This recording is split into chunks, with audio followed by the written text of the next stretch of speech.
राज्यात अनेक कायदे असे आहेत की मला असं वाटत नाही नवीन कायद्यांची गरज आहे। आणि जे विधेयक आलेलं आहे याचा हेतू शुद्ध तर काही दिसत नाहीये, कारण एक नवीन शब्दप्रयोग अर्बन नक्सलाइट्स या सरकारने वापरायला सुरुवात केलेला आहे। आणि मला वाटतं हाच शब्द खऱ्या अर्थानं सत्ताधारी पक्षाच्या मनात काय उद्देश आहे याच्याविषयी शंका निर्माण करणारा आहे।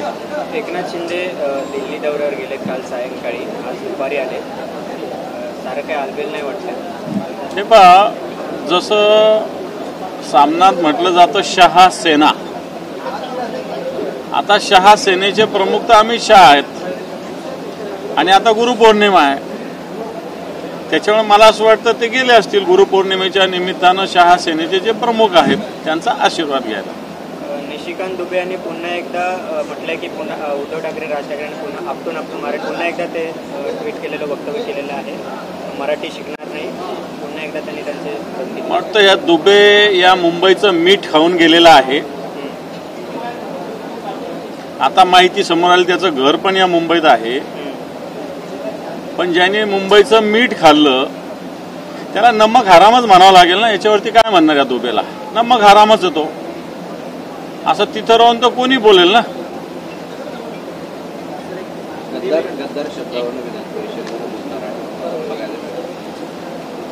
काय शब्द चुकीचा वापरला, पक्ष फोडून सोडून दुसऱ्या पक्षात जाणं याला गद्दारी नाही म्हणायचं तर काय म्हणायचं। आणि त्याच्यामुळे जो शब्द वापरला गेला तो योग्य शब्द वापरला गेलेला आहे, त्याच्यात मला असं वाटत नाही की काही त्या शब्दाहून काही वेगळ्या प्रतिक्रिया देण्याची गरज आहे। गद्दारांना गद्दारच म्हटलं जाणार, हा शब्द कधीही मिटत नसतो। मग आपण इतिहास जर बघितला, सूर्याजी पिसाळाचा असेल, खंडोजी खोपडेंचा असेल, तर यांना गद्दारच म्हणतात आजही। आणि त्याच्यामुळे जे हे गद्दारी करून गेले शिवसेनेतून, यांना भविष्यात इतिहासात गद्दार म्हणूनच यांचं नाव राहणार। संदीपान बुमरे यांचे खासगी पीए आणि भाऊजे यांचे एक जे ते दारूचं दुकान होतं त्याला एका दिवसात मंजुरी दिलेली आहे। त्याच्या विरोधात आता न्यायालयात जे ती याचिका देण्यात आलेली आहे की अवैधरित्या जे ती या परवान्याला मंजुरी देण्यात आलेली, कसं बघतं ते संभाजीनगरचे संपूर्ण प्रकरण? खरं तर प्रशासन आणि सत्ता कशा पद्धतीने हालते त्याचं उदाहरण आहे। पहिली गोष्ट तर एवढे दारू परवाने त्याचे मार्केटमध्ये काय रेट आहे ते तपासले पाहिजे। एक एक दारूचं दुकान 5-5, 6-6, 10-10 कोटी रुपये पण मिळतं। आणि असे दारूचे दुकानाचे परवाने भुमरे साहेबांना मिळालेले आहेत। आता हे भुमरे साहेबांना मिळाले, बाकीच्यांनी मागितले तर ते मिळणार नाही।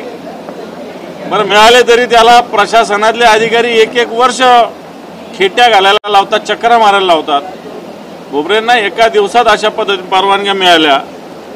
मला असं वाटतं हे सगळं सत्तेचा वापर कशा पद्धतीनं स्वतःसाठी स्वार्थासाठी करायचा याचं एक उदाहरण आहे।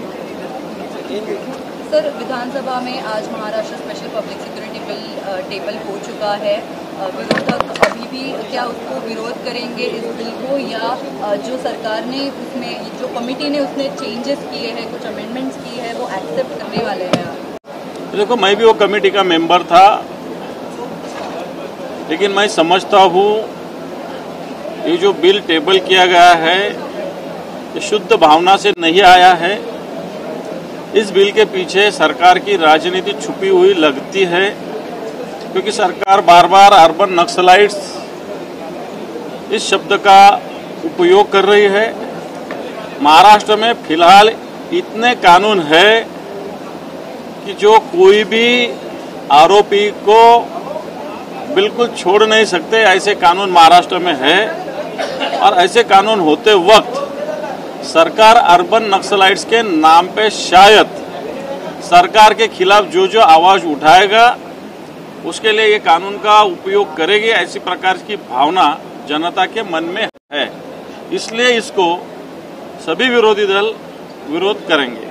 सर, इसके साथ ये लेफ्ट एक्सट्रीमिस्ट ऑर्गेनाइजेशंस के बारे में बात करता है, क्या इसमें राइट विंग एक्सट्रीमिस्ट ऑर्गेनाइजेशंस भी इन्वॉल्व होनी चाहिए थी क्या?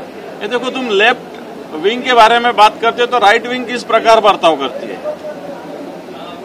हम लेफ्ट विंग के बारे में कहते हैं, माओ के बारे में, चलो माओ तो है, लेकिन सभी लेफ्ट को तुम उसमें नहीं ले सकते, और सभी लेफ्ट में तुम उनको उसमें ले रहे हो तो फिर राइट का क्या, राइट के लिए तुम क्या करेंगे ये भी देखना पड़ेगा। ये भी भावना जनता में है। निशिकांत दुबे सर बार बार जो है बयानबाजी कर रहे हैं। उन्होंने एक बार फिर बयानबाजी की और ये कहा है कि वो ठाकरे बंधुओं को मारेंगे। क्या कहना है सर आपका? ठाकरे बंधुओं को मारने वाला अभी इस दुनिया में पैदा नहीं हुआ है, लेकिन निशिकांत दुबे इस मुंबई में रहा है, नमक हराम है, वो मुंबई का नमक खा के गया और इस महाराष्ट्र के खिलाफ बातें कर रहा है, वो नमक हराम है। चलो, थैंक यू।